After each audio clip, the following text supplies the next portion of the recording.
Hello and welcome to our latest Insider interview. Today in the studio I have with me Duncan MacInnes, who is the fund manager of the Ruffer Investment Company. Duncan, thanks for coming in today. Thanks for having me. As we head into 2023, there's no shortage of headwinds. What would you say are the main risks for markets, and what are your views on inflation and interest rates? The first bit I think is easier than the second bit. So I think the risks for markets are recession. So for the first time ever, we have central banks openly talking about raising the unemployment rate, which is public servants talking about actively putting people out of work, which is really shows how far down the rabbit hole we are. So central banks are willing to tolerate a recession at this stage, and I think that seems likely. Second thing to worry about is corporate earnings. So the stock market's down a fair bit. It's really come down because of interest rates going up. It's not come down because of corporate earnings being reduced. The S&P is still forecast to grow earnings at 8% next year. We think that's way too optimistic. In recessions, earnings usually fall 10 to 20%. So earnings could still fall. Things like flows are still very positive into equities. We don't normally see that in bear markets, and you would expect to see outflows at the bottom of a bear market. And maybe the last thing to worry about from a market perspective is liquidity. So we've written a lot about this in the last couple of months, and we've got some documents on our website if you want to go into detail on it. But effectively, the emergence of alternatives in higher cash rates has, we think, risks, putting it very simply, a sort of global synchronized de-risking of portfolios. So people who were previously forced to take risk choosing to sell up and go to safer investments. In terms of inflation and interest rates, we're known as a house that focuses on inflation, that is very worried about inflation on a longer term basis. However, it's important to note the nuance of our views is that we think we'll see a decade or so of inflation volatility, and that means higher inflation and lower inflation. If the last decade had 2% inflation with very little volatility around that, the next decade might have 3% or 4% inflation on average, but with 10% inflation like today, and some periods of lower inflation, zero inflation or deflation. I think as we move into next year, we're at peak inflation now, and we head into that sort of disinflationary part of the inflation volatility journey. So lower inflation next year would be our guess, but as we have seen in the last couple of years, these things are incredibly difficult to forecast, and the whole way that we construct our portfolio is that yes, we have a view, and yes, we try to express that view, but we also try to make sure that we don't lose any money if we're totally wrong. And are there any other risks concerning you that are perhaps a bit more under the radar that other investors may not be thinking about as much? I think that liquidity risk is the one that's under the radar. So everyone is worried about recession, everyone is worried about corporate earnings. I think those shoes are still to drop, but they're at least being focused upon. I think this idea of liquidity being drained from the system in numerous ways. I mentioned investors de-risking, but of course you've also got quantitative tightening from almost every major global central bank. You also have, again, this is very technical and is in some of the stuff we've published, you have this dynamic where people are moving funds from banks to money market funds. Now that does not sound like a particularly consequential event, but I assure you it is. Basically, it's because banks have a money multiplier, and that money gets fired around the system and relent to corporates and so on. Money market funds deposit their money directly with the Treasury, and there is no multiplier in that. So that is another source of significant liquidity being drained from the system that leaves markets very vulnerable, we think. The equity exposure is at an all-time low of around 14%. In terms of individual holdings, your top holding is BP, which is just under 2% of the portfolio. And I noticed the rest of the equity weightings are less than 0.5%. So why is BP the top holding, and why do you have a lot more in it than others? Yeah, so BP is our biggest holding. It's our preferred oil major, but really it is reflective of an investment in the theme of energy. So we do also own Shell, we own Exxon, we own Chesapeake Energy, a couple of other names too. So energy on particularly oil, is the biggest theme in the portfolio.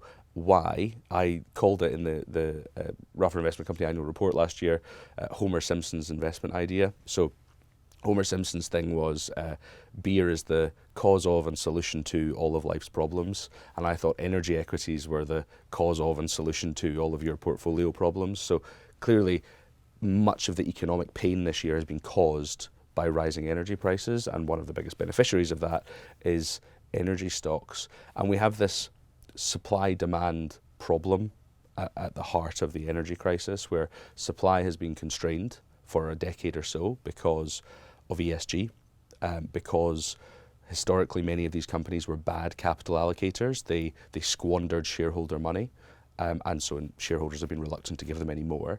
So supply has been constrained, but because global GDP has continued to grow, because emerging markets have emerged, global oil demand continues to be very robust, and lower supply, higher demand usually equals higher prices.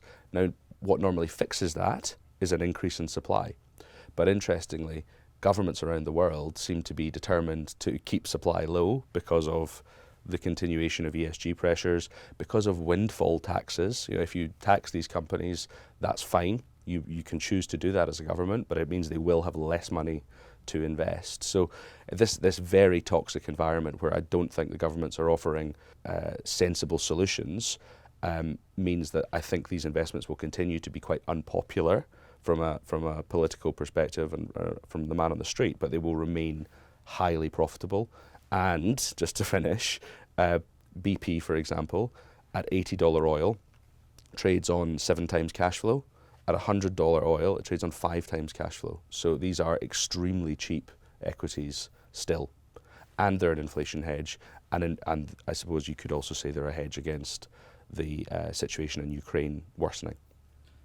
And I understand that you make active use of cash in the portfolio to have some powder dry. Could you explain your approach? So we are, I think, very lucky to be given a blank canvas by our investors. We have this totally unconstrained, unbenchmarked mandate. And today we have about 35% of the portfolio in cash or cash-like instruments, so shorter dated government bonds. Why do we do that? Well, we think in this environment of inflation volatility that we've discussed before, you want to be able to be tactical, you want to be able to be nimble and to be opportunistic, so you need to have cash on hand to do that. Cash allows you to be sort of market maker or buyer of last resort. So at the very end of September, when we had the gilt market crisis in the UK as a result of the Truss quartering budget, we were able to buy a pretty significant amount of long-dated inflation-linked bonds when they were down very, very significantly on the week, in the hours before the Bank of England intervened. If we hadn't had cash on hand, we wouldn't have been able to do that. And you know, if you're the only buyer that shows up to an auction, then you can get pretty good prices. The second reason why I think you want to hold cash is that it's an acknowledgement that tomorrow's opportunity set could be more fertile than today's. So if we're right about markets and the economy, we'll be able to buy assets at cheaper prices in the future. If you've got cash on hand, you can do that. How much cash do you typically have as a range? So I think the current level is high. As I said, it's about 30-35%. But that is easier to do now that interest rates are positive. Now that you can earn 3 or 4% on that cash rather than zero, as we've been used to in the last decade. There have been times in the last decade where cash has been zero. We use that unconstrained mandate. You recently coined a new acronym, PATI, pay attention to the yield. Yeah. Could you explain what that is and how you're reflecting that in the portfolio? I should credit my colleague Rory McIver for PATI.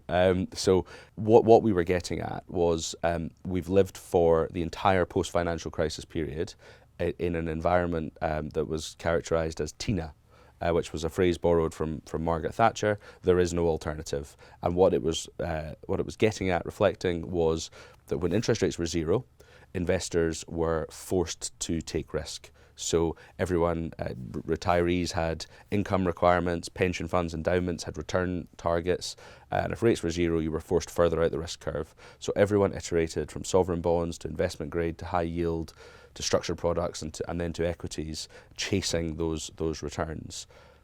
Now, there is an alternative, or Patty, pay attention to the yield, because you can now earn just under 4% on a US government bond, just under 4% on a UK government bond, or inflation plus 2 on US tips. And that in particular is an area that we've been focusing on. So if you've got those options available to you, if you're paying attention to the yield, then why take risk if you don't have to?